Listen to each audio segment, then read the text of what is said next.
un continent où Christophe de Margerie a noué des liens particulièrement étroits avec des régimes contestés. C'est l'Afrique, sa chasse gardée. Nous sommes au Congo en 2008. Ce jour-là, le patron de Total inaugure une nouvelle plateforme. Cérémonie en grande pompe, aux côtés du président Sassou Nguesso, qui dirige le pays d'une main de fer. Le pétrole, une manne pour le Congo. Selon Christophe de Margerie, toute la population va en profiter. Pour eux, c'est un beau projet. Ils savent que ça va apporter des richesses à la ville, apporter des richesses, etc. Ils sont contents. Et vous, vous êtes content? J'ai l'air triste. 6 ans plus tard, nous sommes revenus au Congo, à Pointe-Noire, la capitale du pétrole.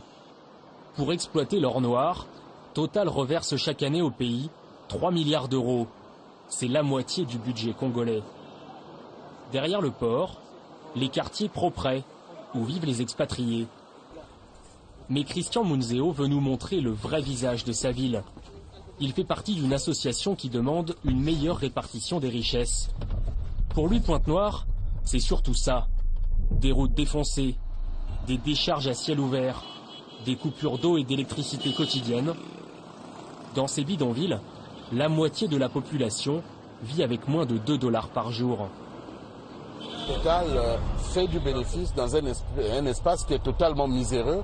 Lorsqu'on fait du bénéfice du point de vue éthique, du point de vue moral, on devrait aussi directement ou indirectement contribuer à ce que l'environnement des citoyens qui vivent dans cet environnement change. Et pour nous, le passage de Margerie, il est pour nous quelconque. Total verse tout de même 30 millions d'euros par an à des écoles, des hôpitaux et des petites entreprises locales. Implanté depuis les années 50 dans le pays, le groupe a aussi fait un investissement plus inattendu. Un pied-à-terre pour son PDG. À 400 km de la capitale, nous arrivons à Oyo, un beau petit village, avec ses rues bien entretenues, son hôtel 5 étoiles désert, et même un aéroport flambant neuf, qui ne reçoit que 2 vols par semaine.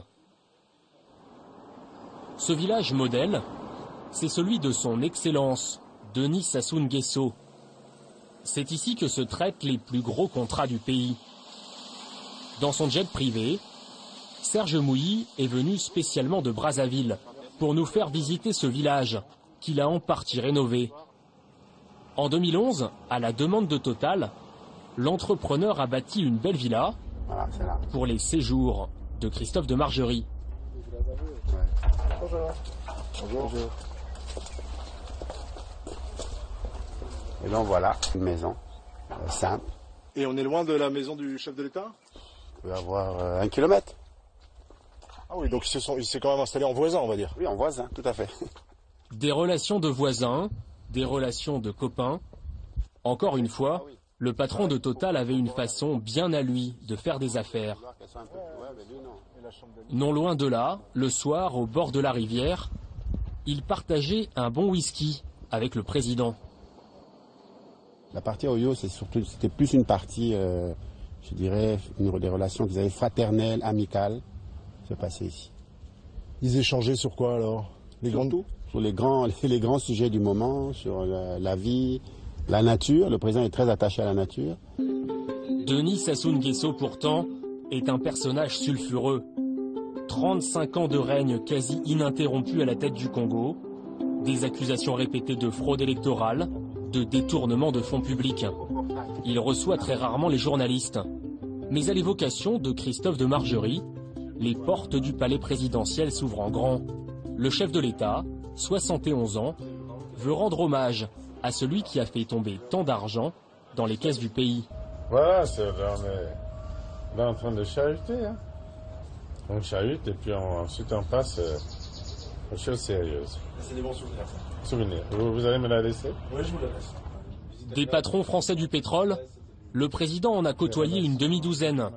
Mais c'est avec Christophe de Margerie que le courant est le mieux passé. Je lui disais, écoute, Christophe, parce qu'on se tutoyait aussi, faut le dire, en privé, parce qu'on était quand même des amis.